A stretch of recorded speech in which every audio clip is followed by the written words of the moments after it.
Assalamualaikum warahmatullahi wabarakatuh. Nama saya Yonifas Fiardi. Saya di sini akan mempresentasikan hasil kerja saya mengenai konsep dasar penganggaran. Yang pertama, pengertian penganggaran. Penganggaran atau penyusunan anggaran atau budgeting adalah proses penyusunan rencana keuangan organisasi yang dilakukan dengan cara menyusun rencana kerja dalam rangka waktu tertentu, umumnya 1 tahun, dan dinyatakan dalam satuan moneter. Penganggaran merupakan bagian dari proses perencanaan organisasi yang secara umum meliputi perencanaan strategis atau strategi planning, penyusunan program atau programming, dan penyusunan anggaran atau budgeting.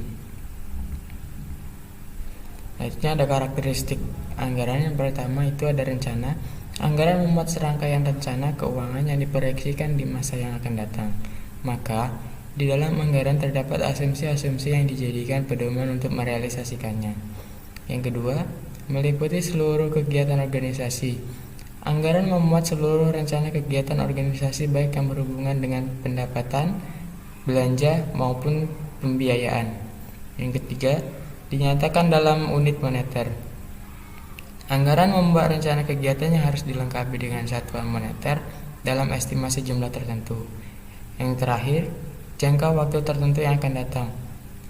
Anggaran membuat rencana kegiatan dalam jangka waktu atau periode tertentu, umumnya 1 tahun. Selanjutnya, jenis anggaran. Yang pertama, menurut dasar penyusunan anggaran itu ada 2. Anggaran tetap dan anggaran variabel. Yang kedua, menurut penyusunan itu ada anggaran periodik dan anggaran kontinu. Yang ketiga itu menurut jangka waktu ada anggaran jangka pendek dan anggaran jangka panjang. Yang keempat, menurut bidangnya ada anggaran operasional dan anggaran keuangan. Yang kelima, menurut kemampuan di dalam penyusunan anggaran itu ada anggaran komprehensif dan anggaran parsial. Yang keenam ada menurut fungsinya, ada anggaran apropriasi dan anggaran kinerja. Selanjutnya adalah fungsi anggaran, itu ada 4. Yang pertama, alat pengendalian. Yang kedua, alat koordinasi dan komunikasi. Yang ketiga, alat penilaian kinerja. Yang keempat, alat pemotivasi.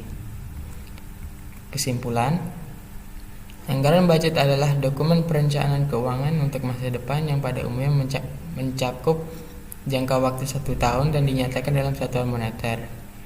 Fungsi anggaran akan menjadi optimal